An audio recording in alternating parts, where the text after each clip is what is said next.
Oke cuy, bertemu dengan saya Faisal Arbait. Jadi pada video kali ini saya akan membahas alur cerita dari film Everest. Adapun beberapa pesan yang ingin saya sampaikan kepada kalian semua. Jadi video kali ini hanya berisi full spoiler dari film yang saya akan bahas.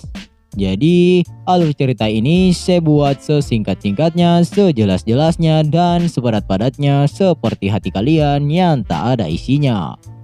Tanpa banyak bacrit lagi, jangan lupa siapkan satu gelas porep dan ingat coy, 1 tambah 1 itu sama dengan 2.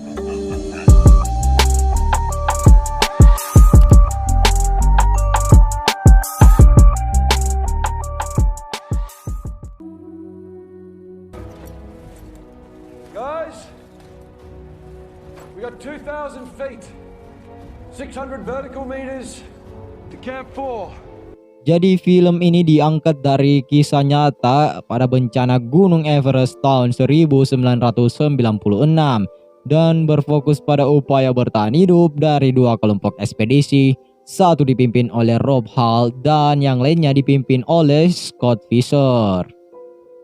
Jadi kecelakaan gunung ini adalah kecelakaan terparah yang ada di Everest pada tahun 1996 atau 1997.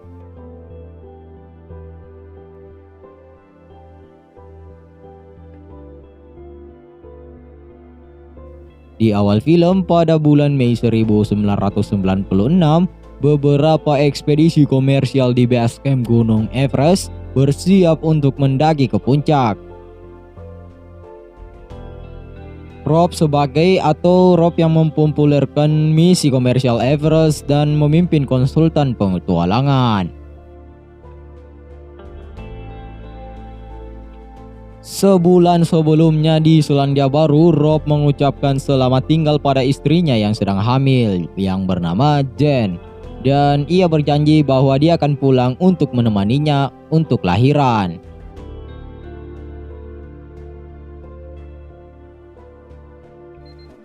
Sesampainya di base camp, Rob menerima fax atau pesan suara berbayar darinya, memberitahukan kepadanya bahwa bayi mereka yang belum lahir adalah perempuan. Dia ingin menemaninya Sarah, tapi Jen pun tidak setuju akan nama Sarah. Khawatir tentang kerumunan pendaki, Rob membujuk Scott untuk bekerja sama untuk mengurangi beban pendakian. Pada upayanya ke puncak, kelompok Rob berangkat dari Camp 4 sebelum fajar datang, berencana untuk menyelesaikan pendakian dan mulai turun pada pukul 14.00 atau jam 2 siang, yaitu waktu aman terbaru untuk memastikan kembali sebelum malam tiba. Dan rombongan mereka pun tertunda lebih dari 1 jam setelah menemukan bahwa tali pemandu tidak dipasang di hulu pendakian. Dan di sini kita bisa lihat si Beck ini memiliki masalah penglihatan dan akhirnya pun berhenti. Karena si Beck ini menderita sebuah kayak sudah kecelakaan gitu dan akhirnya pun matanya dioperasi, tetapi matanya di sini kambuh cuy. Rob pun menyuruhnya kembali ke base camp jika kondisinya tidak membaik dalam waktu setengah jam. Scott akhirnya bergegas ke kemah untuk membantu pendaki lain, tetapi berencana untuk naik kembali. Rob mencapai puncak tepat waktu dan bergabung dengan pendaki lain termasuk Yasuko, yang dengan gembira mengibarkan bendera Jepangnya.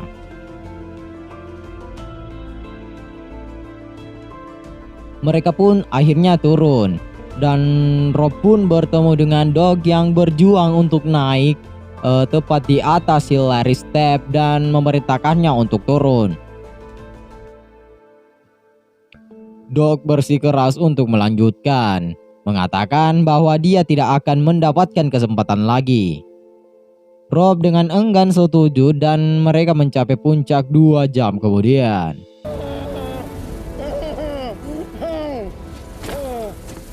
You made it. Anjay cuk, kita bisa lihat betapa borosnya oksigen yang dia pakai cuy ya, kayak gitu. What are they doing there so late? They had a 2 o'clock turnaround time. They're way past it. Yeah, we got cloud coming up through the valley. It's a lot of it.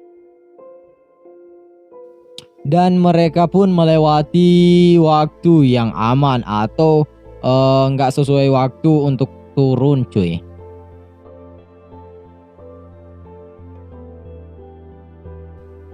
Dog kelelahan dan menderita penyakit ketinggian atau dia takut ketinggian. Bersama mereka ada Scott, kelelahan dan sakit karena endema paru dataran tinggi. Saat Rob membantu Dog turun, badai salju melanda. Dan sementara oksigen Dog akhirnya pun kosong dan menyebabkan dia menderita hipoksia. Dan tidak ada tabung oksigen tambahan yang disimpan di rute seperti yang diminta Rob, dan dia pun menghubungi Helen untuk mengirimkan oksigen. Dog ditinggal sebentar oleh Rob dengan setengah sadar. Dog pun melepaskan dirinya dari tali penuntun dan berjalan dengan goyah di sepanjang jalan yang sempit. Lalu dia pun dead cuy. Dan sampai sekarang mayatnya tuh nggak ketemu. Kondisi Scott semakin memburuk. Dia memberitahu sesama pendaki untuk terus turun tanpa dirinya. Dia berbaring dan kemudian mati juga.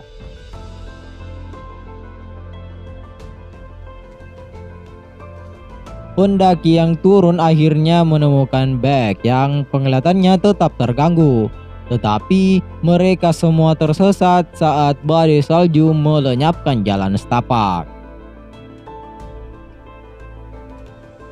3 pendaki mencari bantuan, meninggalkan Beck dan Yasuko. Panduan Andy, Harold, dan Harris akhirnya menemukan si Rob dengan oksigen cadangan. Tetapi lubang silinder membeku. Mereka berkumpul bersama di tengah badai. Saat Rob tidur, Andy mulai mengalami halusinasi. Dia pun kemudian menanggalkan pakaian luarnya dan akhirnya bertemu dengan kematiannya. Di pagi hari, Rob memberitahu Helen bahwa Dog dan Andy telah mati dan ekstremitasnya membeku atau tabung oksigennya membeku.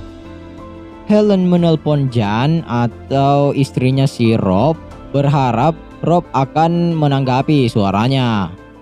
Jan memberitahu Rob bahwa dia harus mulai bergerak. Get moving, Rob. Can you hear me? You've got to get your circulation.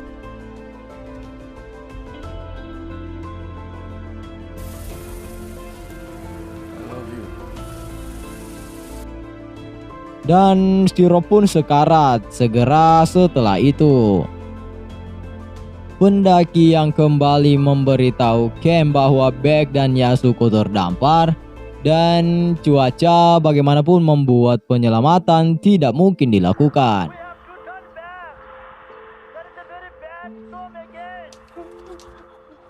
Your call, Andoji. Helen menelpon istri Beck yaitu Peach dan memberitahukan situasinya. But he is alive. The thing is, Peach, we can't get him down the ice fall. Oh no, I'll get him down. I'll get him down. Okay. Okay. Di pagi hari, Beck secara ajaib terbangun, melihat bahwa Yasuko sudah mati dan tersandung ke kemah sendirian.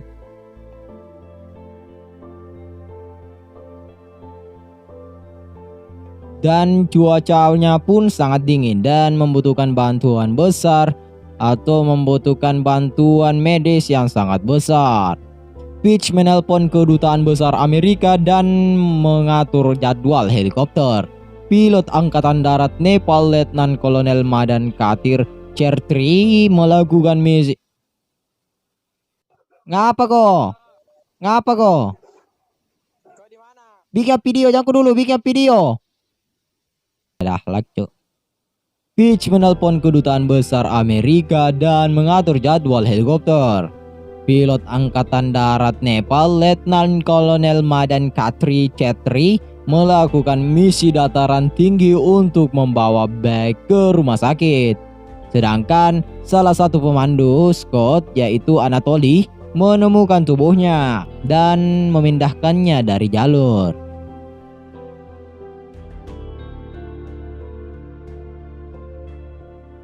Dan mereka pun akhirnya kembali ke rumah masing-masing. Beck pun kembali ke keluarganya dengan perban berat. Dan judul penutup mengungkapkan bahwa dia kehilangan kedua tangan dan hidung karena radang dingin dan bahwa Rob tetap di Everest. Sangat-sangat disayangkan. Dia tidak melihat anaknya lahir, cuy. Dan akhirnya film pun selesai. Dan segitu aja cuy, jika cara pembicaraan saya kurang lengkap ya gitu pembawaan saya karena agak-agak masih belajar membuat konten alur cerita. Dan jika ada saran dari film dan jika ada saran film dari kalian yang ingin aku bahas atau yang ingin saya bahas, silakan komen di bawah. Dan ingat cuy, 1 tambah 1 itu sama dengan 2.